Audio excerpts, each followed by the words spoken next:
Hello friends, today we will talk about two poems of W.B. Yeats. W.B. Yeats was an Irish poet. He had been instrumental in Irish literary revival. He received Nobel Prize in 1923 for his literary contribution. So today we will discuss about two important poems of Yeats, The Second Coming and Sailing to Byzantium. The Second Coming shows the impact of First World War and flu pandemic that shattered the human existence. It was written in 1919 and published in the Dial in 1920. It is one of the major works of modernist poetry. It's a lyrical poem of which W.B. Yeats is a master. So here is the poem, The Second Coming. Please go through it carefully.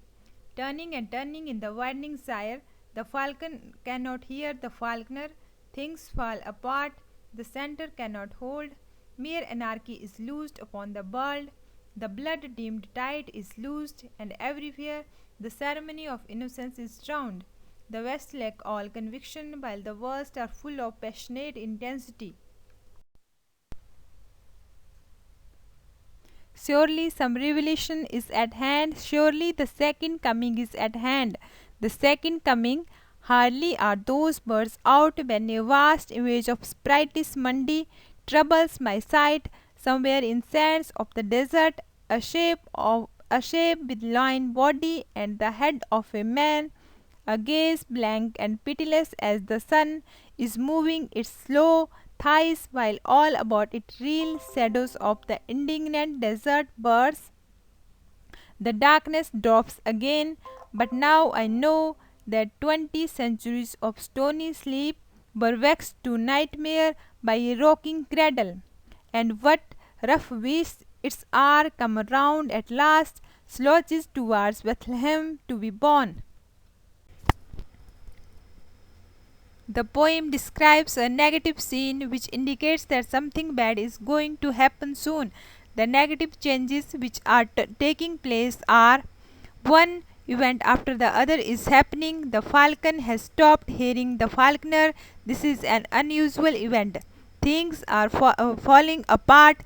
The world is being dismantled. The center has no capacity to hold the parts. There is no order in the world. There is total anarchy. Blood dimmed tide is loosed everywhere. The ceremony of innocence has drowned. The best people lack conviction, while the worst are full of passionate intensity. It is like fools are full of confidence and intelligent people are full of doubts. The changes in the first stanza indicate that surely some revelation is at hand. Surely the second coming is at hand. As the words are said, that the second coming is at hand, a vast image out of sprightest Monday troubles the sight of the speaker. Somewhere in sands of the desert, a shape with lean body and the head of a man, a gaze blank and pitiless as the sun is moving its slow thighs, while all about it reel shadows of the indignant desert birds. The darkness drops again. It is showing that Antichrist is going to be born and it will destroy everything in the world. The beast was sleeping for long and now it has awakened, slouches towards Bethlehem to be born. Highlights that a new era is going to begin which will be devastating for the world. So let's move to the next poem, Sailing to Byzantium.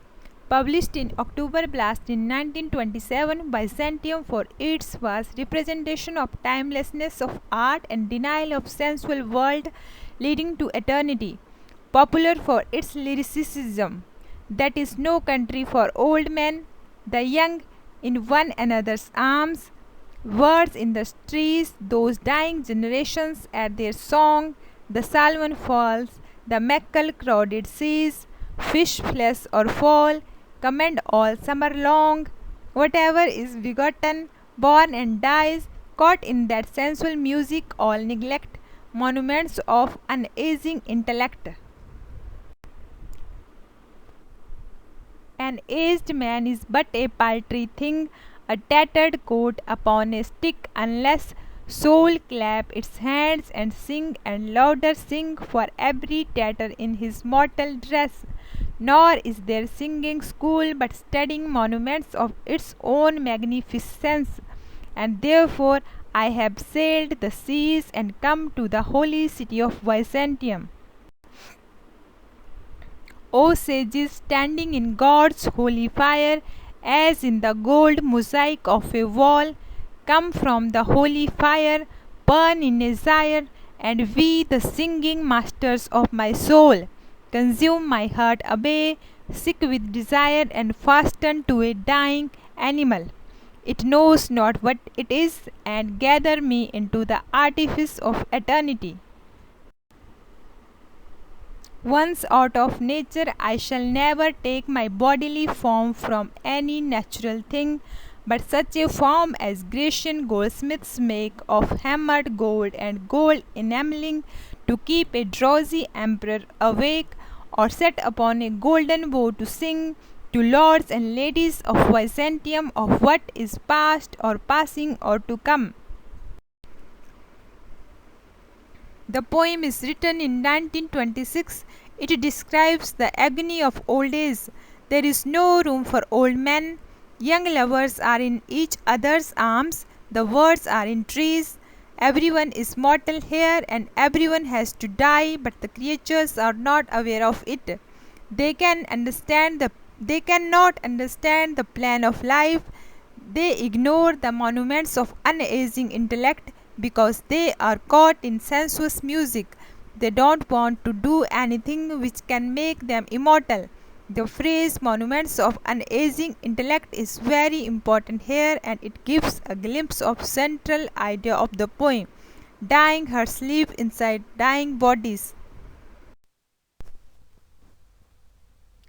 The old man is nothing in this world. It is a paltry thing if he doesn't keep his inner soul alive. There is no school to learn this. No one has opened a school where monuments of its own magnificence could be studied. Therefore, the speaker wants to go on a voyage to the city of Byzantium, where he will find such wisdom and that will make him immortal. The poet describes the city of Byzantium and its glorious magnificence. He talks about wise saints who are no longer alive to come and teach his soul to sing.